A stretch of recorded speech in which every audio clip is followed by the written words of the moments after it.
A very common issue that people are faced with is trying to keep the dog out of certain areas in the house. Here's Stanley. He's a great Wheaten Terrier. However, he loves nothing more than to get under people's feet in the kitchen, especially when you're trying to make the dinner. Here I'm going to demonstrate to you a very simple way of showing your dog exactly where it is and where it isn't allowed. To Stanley's owners, it seems like either he doesn't know exactly where he's allowed or he doesn't care. I'd suggest it actually is a little bit of both. So if this is the line where you don't want the dog to go into the kitchen, the dog can't really see exactly where it is. We have it in our own minds as to where we think it is. But to make it really clear to the dog, all we're going to do is put down some sticky tape. It's crucial that there's a very obvious line for your dog, such as a change in the floor surface from wood to carpet. If there isn't, you need to make a clear dividing line using tape. Don't worry, it doesn't have to be forever. All we're going to do is kind of encourage him to come in.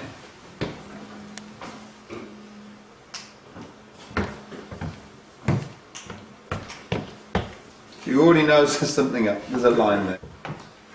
So look at that. We haven't even trained him. That line has just gone down. He knows. Good boy, Stan. Outside, out the kitchen. Good boy. Good boy. Here I'm demonstrating how clear the message is to Stanley. I'm dropping some food on the floor and he still doesn't come in. So we haven't really, I mean, you've been training him a little bit to keep him out of the kitchen, but you can see the power of that white line. He almost has instantaneously realised that is the line. It's now very clear. I don't know how you'll feel. Out the kitchen, out the kitchen. Good boy, good boy. Okay, so out of the kitchen when he backs off, praise him. When he's out the kitchen, we praise him. Now what we don't want to do is get him to think that every time he comes in here, if we chase him out, he gets a treat. We want him off the line. So we're actually going to say, out the kitchen, good boy. We don't want him in the kitchen at all. And he's not allowed to touch that line with his foot. Because what dogs love to do is just edge further and further and further into the kitchen. That has said to him, you don't even stand on the line. Okay. And he's saying, look, Oh. and you can see you can use any sort of energy to drive him out. Even just stamping your feet a little bit, moving towards him. Maybe, shh, out the kitchen, out the kitchen. Are you making sure you don't look at him, or are you looking I'm not looking at him now to invite him in. Right. If you look at him, you invite him. So I'm deliberately ignoring him.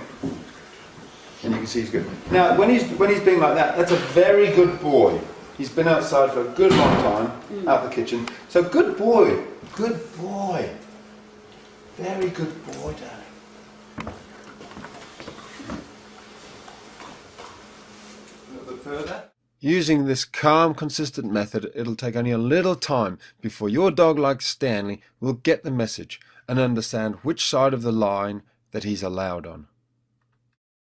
As with any training, it'll have maximum effect only if your dog listens to you because you're the pack leader and you've already implemented the 5 golden rules that are shown in the first section of the members site. If you aren't a member yet, then hopefully this will give you a clearer idea of how to communicate to your dog and how willing they are to listen to you when they respect all your decisions.